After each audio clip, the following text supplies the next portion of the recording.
Welcome to bakingmad.com.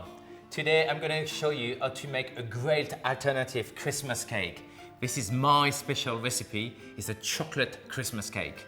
So the first step is to cream some butter and some sugar together.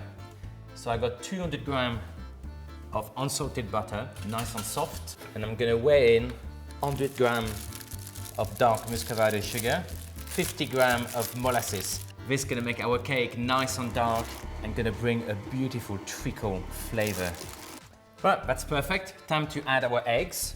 So I'm going to break 3 eggs and I'm going to mix one at a time. So time to weigh my dry ingredients. 150 grams of plain flour, and Christmas will be Christmas with some spices. So 1 teaspoon of mixed spice, half a teaspoon of ground cinnamon, and half a teaspoon of ground nutmeg. So I'm going to sift the flour and the spices in the egg mixture, and I'm going to mix them together on slow speed till it's nice and smooth. At this stage you don't want to over mix it, so just when all the ingredients are combined together and you get a nice smooth mixtures like that, you stop.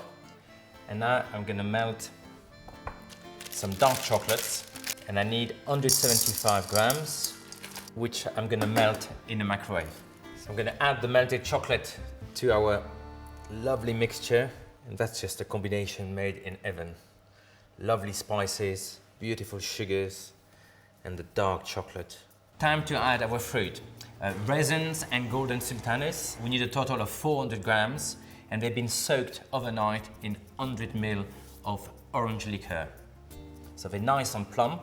Now I'm going to weigh 100 grams of mixed peel, 50 grams of glacé cherries, 75 grams of roasted hazelnuts, 75 grams of walnut half.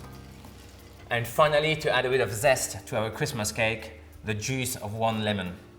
So time to combine our ingredients together at slow speed.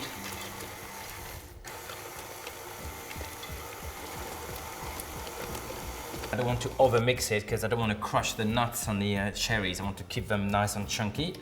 So I got a springform tin, slightly buttered and lined at the base and on the side with baking paper, plus an extra disc to go on the top to stop the cake to get too dark when it bakes. And this cake is a great alternative, and it will please the people who don't like fruit cake normally. You know, this one's got chocolate, it's got the orange liquor, it's got all this beautiful fruit, it's packed with fruit, and I think everybody's just going to love it. And that's going to go in the oven, preheated to 150, so it's got a low temperature, like you cook a traditional Christmas cake, and it will take between 1 hour, 45 minutes to 2 hours. You can see it's lovely and dark. And the trick to get a beautiful cake which is nice and flat is to use it upside down. A little splash of orange liquor to it, roughly 50 ml. And here I got some sift apricot jam, which I heated on the stove. I'm gonna slightly brush the top of my cake, and this is to secure my decorations. And at this stage you can be completely creative, there is no set decor, but feel free to copy me if you want, I will be very flattered.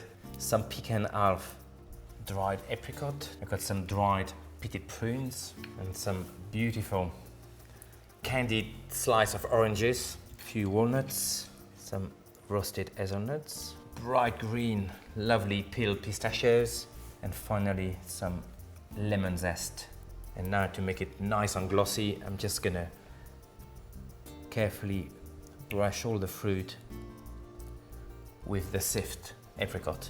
As usual, I can't resist myself to add a bit of glamour. I'm gonna add a little highlight of 24 karat gold leaves. And with the point of the knife, I'm just gonna highlight some of the fruit. And here we are. This is my chocolate and orange Christmas cake.